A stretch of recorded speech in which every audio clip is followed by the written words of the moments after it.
And we'll move to the topic of office buildings, where all the work, or not all the work actually, some of the work take place. And historically, offices have been designed for and often also by men. But how does this affect women? Does it influence their well-being, health, status, career progression? Well, spoiler alert, it does. And Amy Thomas, a researcher at Delft University of Technology, just started researching how the influence of space management and design, architecture, furniture, and product design influences workplace inequality. And I would like to invite you on the stage, Amy Thomas.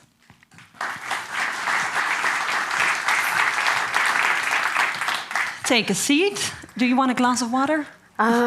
Sure, why not? Yeah? Thank you. Thank you for the introduction. Well, I hope it was correct. It was. Okay, all right, perfect. All right. Here's a glass of water. Thank you. All right. Thank you for being here. You did a promotion. We'll first go back into time a bit. You did a promotion at University College London on the design of the financial district in London, right? And you discovered a strong connection between architecture and interior design and gender. The spaces in the financial district were small, designed very small to increase the feeling of competition. And with that, increase the level of testosterone and also some aggression. Yeah. And that's when you got into the topic of gender and architecture, and you decide to focus on office buildings. This is an image that, well, caught my eye. What do we see here? Well, it's quite a funny image, I think, by modern standards. If we look at it today with modern eyes, we might laugh at this, actually. But this is showing a very common phenomenon in the 1960s. This is an advertisement for office furniture, and it's showing how status was embodied by the design of the desk. So you have the status desk for non-stop directors. You can see it's very big and grand, and then for non-stop, then for dedicated young executives, slightly smaller, and then for pretty typists, where the woman is sitting there typing. The desk is more like a piece of equipment than a comfortable piece of furniture, and she's also drawing a lot of attention to herself. It's very open. Men can watch close by. We might call that something else today. Yeah, probably. But this is an older image. Yeah. Now you're focusing on the now. Well, actually, I'm focusing. I'm a historian, so I'm always looking backwards. Yeah. But I'm looking from the Second World War to the present day, I suppose, and sort of looking at that. And do you still see these kind of things and these kind of, well, design principles, I might even say, in current practices? Well, I think it's not so obvious today, and that's largely because we've been through a massive change in managerial theories, really, since that time. So there was, after the Second World War, through the 1960s and 70s, there was a huge shake-up of the way that offices were designed.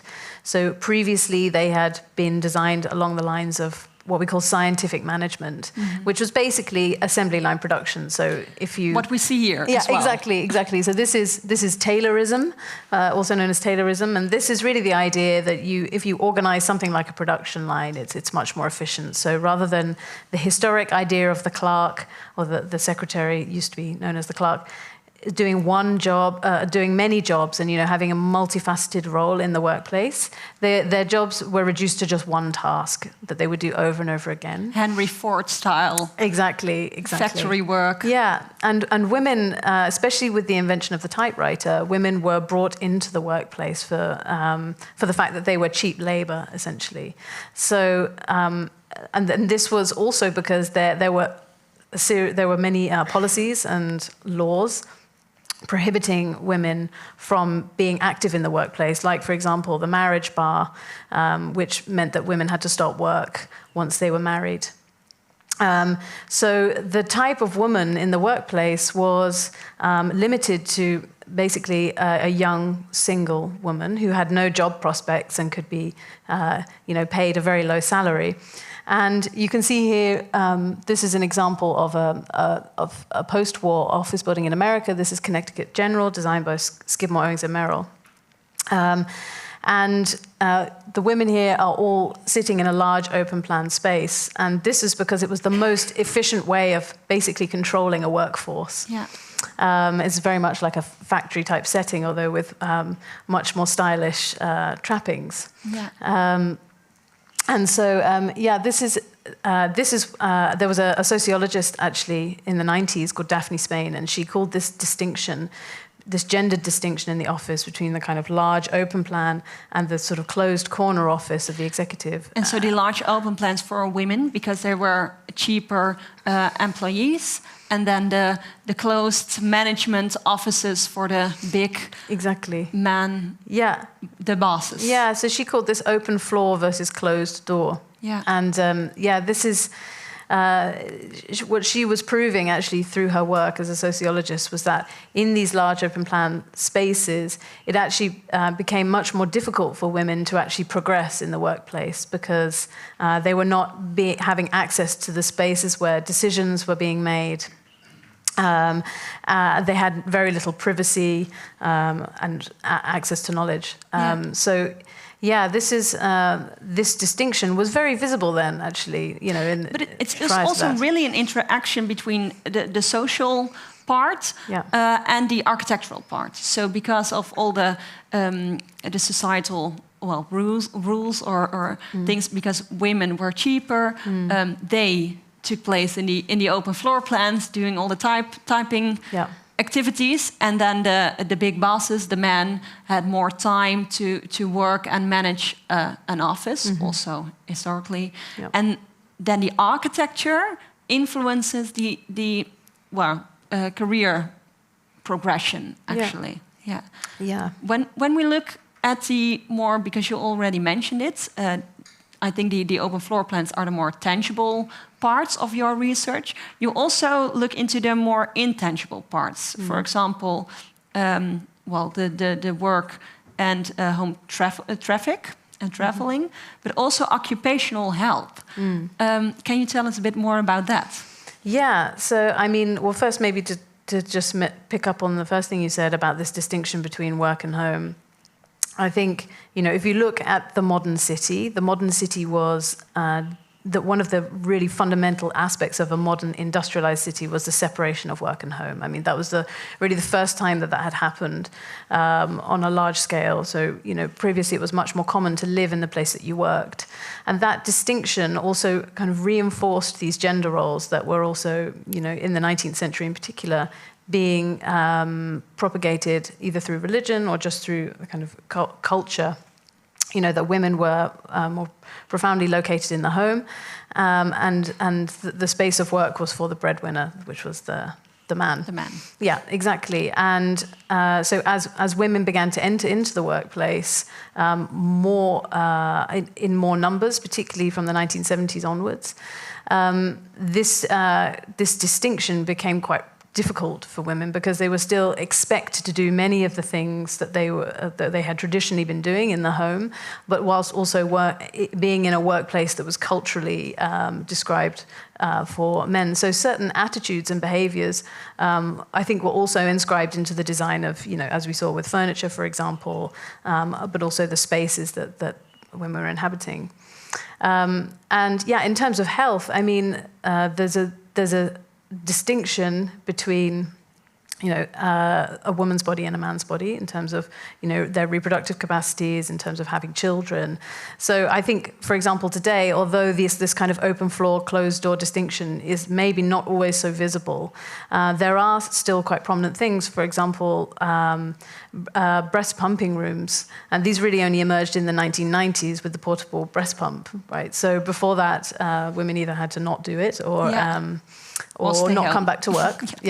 And in fact, many women still do give up breastfeeding early or decide not to come back to work because the breast pumping facilities are so terrible. And you also get some information from our own... From my own personal experience.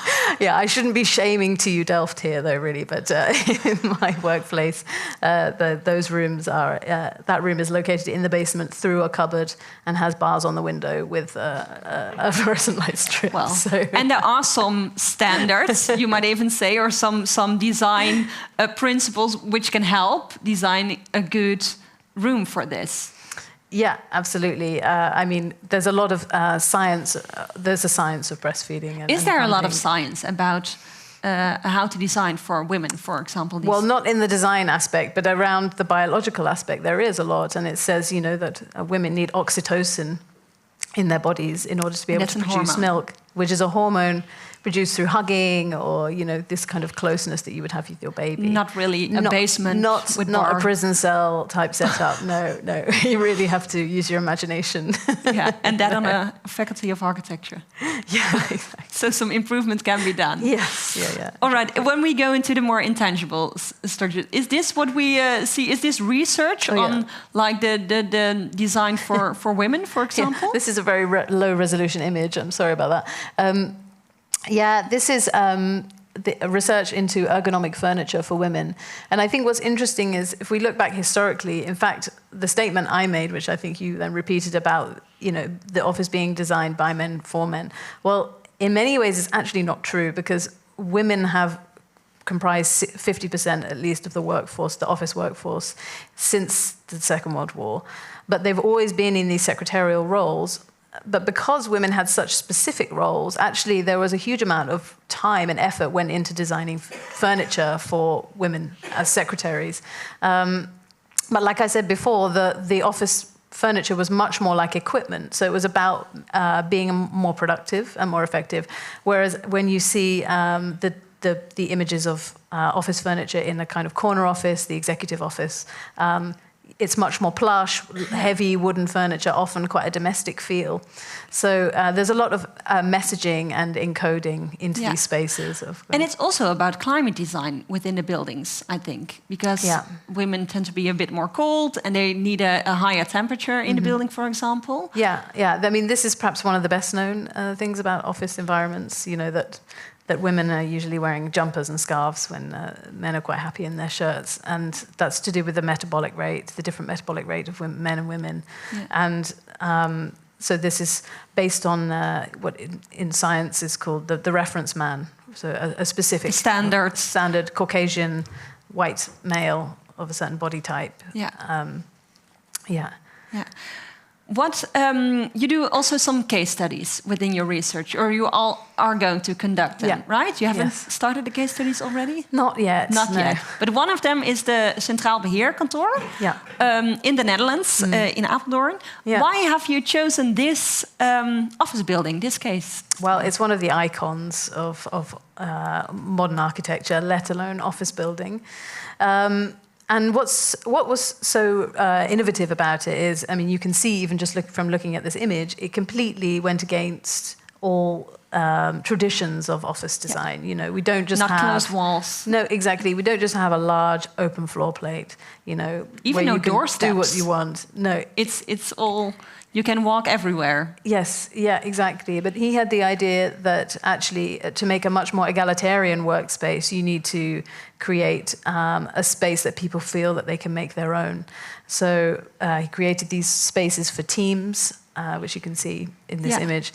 But also what was quite innovative about it was he let people bring in their own things to furnish their offices. Yeah. So some people even had chickens. And then you get this. Yeah, I mean, and this is clear in the image. Right, so just because you create a progressive building doesn't necessarily maybe if you don't see it, that it's a bit dark on the left side, but this is well, that man is he has made this a bit his home. Well, what does this say to you then? Was this one of the images then you thought, okay, I need to research this case study? Exactly. Actually, it was a student who found this of mine because we've been doing a project on office design. And I saw this and I thought, what? No, I mean, I had already selected it as a case study, but this made me even more intrigued, actually, because, But, so is it a good thing then that people bring their homes into their offices? Well, the message is, you can't change the culture just by providing a different building, right? Yeah. So this is where those soft and hard factors feed into each other, where policy, regulation, sociology all kind of intersect in the built environment. Yeah. Do you have already some expectations of what you are going to find within the case studies? Well, my case studies are in the Netherlands, in the UK, and in America, but I'm also looking more widely even than that. I mean, it's difficult to say what I will find, and I think it's never a good idea to speculate, to be honest. Hypothesis. But with this building, I think what I'll find is looking at the archives of the company versus the archives of the architect. There's potentially quite a big disparity in the reality of the situation versus the intended use. Yeah. Now this is going to be reused. There's going to be a redesign. Do you have some advice for the for MVRDV who is going to redesign it? Well, I think they should work with the employees quite carefully to think about how it's going to be used. And I think, always a key piece of advice is to talk to as broad a range of users as possible. So you're not just focusing on the managers, at the top, or one specific demographic, but speak to women, people who have access needs, people from different ethnic backgrounds, to see kind of how environment shapes the way that they feel at work. Yeah. When will you finish your research, or aim to finish your research? Well, technically I began in September, and it's a 3-year project. So I have 2 more years to go. A couple more years to go, yeah. And you have a special way of presenting it? Yeah, well, my plan actually is to make a documentary about this, yeah. So rather than keeping it within academia, actually to try to open it up to a broader audience. Also, more within the design disciplines as well. Yeah. So, and then you're hoping to achieve more people with this? Yeah, that's the goal. That's the goal, to try to communicate more broadly. I think it's always a challenge within academia to make our research more tangible and accessible for people. But I think it's actually a very important thing that we all do, and it makes us more concise as well. As academics. Well, I wish you all the best. Thank you very much. Good luck with your research, and thank you for being here. Thank you for the invitation. Thanks.